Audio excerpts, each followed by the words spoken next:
Hey, good morning, everybody. This is Dave with davestr4a.com again, putting my overdrive in.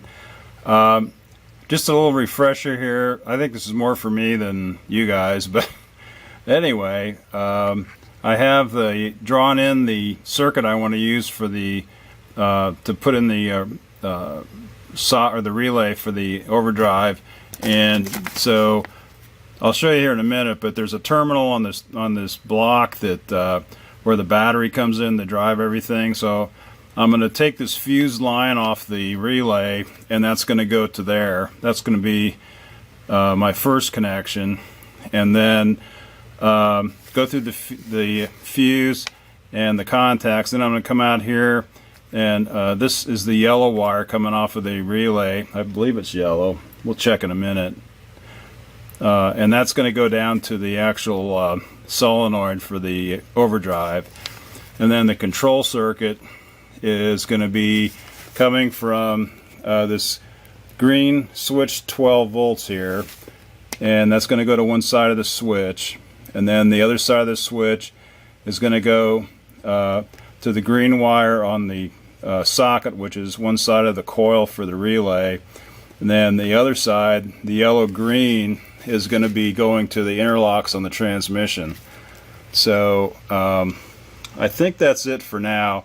I'm going to go ahead and do some of the wiring, and then as I get things done, I'll just film a little bit more. It's okay, so I'll see you guys in a bit. So I'm done with the wiring. It's kind of hard to tell because it's pretty busy down here, but I'm going to try to point this stuff here. This is the relay for the overdrive that I just put in, and it's got a 10 amp fuse in series with the contact that's going to the solenoid on the overdrive. I have the wires kind of routed up through here, and then these two actually, this harness here, that's kind of hard. Let me back up and get the better light. So, yeah, come on. So this wire here coming off the relay, I just kind of cut the wires off here for right now, but there's two wires in here. One's for that's going to go to the relay, or the solenoid, excuse me, and the other one's going to go to the lockout switches. So I got a ton of extra wire here, so I just kind of left them here to protect them. So I have the battery disconnected, but yeah, you just never know. And the switch works. The relay works.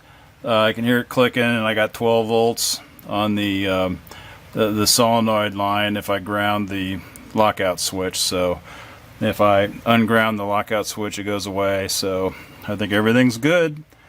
Just got to get the starter out, which is going to be a pain in the ass. I think I might have to take the carburetors off to get to it because it's buried underneath there. I got to take the slave off, the clutch slave.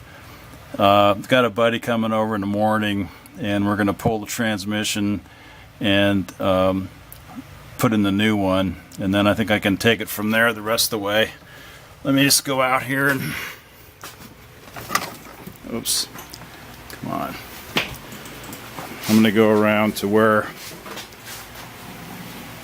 the starter is here. And it's looking, I mean, I can't even hardly see it. I think, well, there it is down there, see. I think if I pull the carburetors again, I can probably get to it.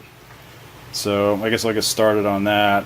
My friend's coming over at 9 tomorrow to help out, so we'll see how it goes from there. But at least the electric's done now, so I should be able to get the overdrive in tomorrow, and then we'll be good to go. So until then, I'll talk to you later.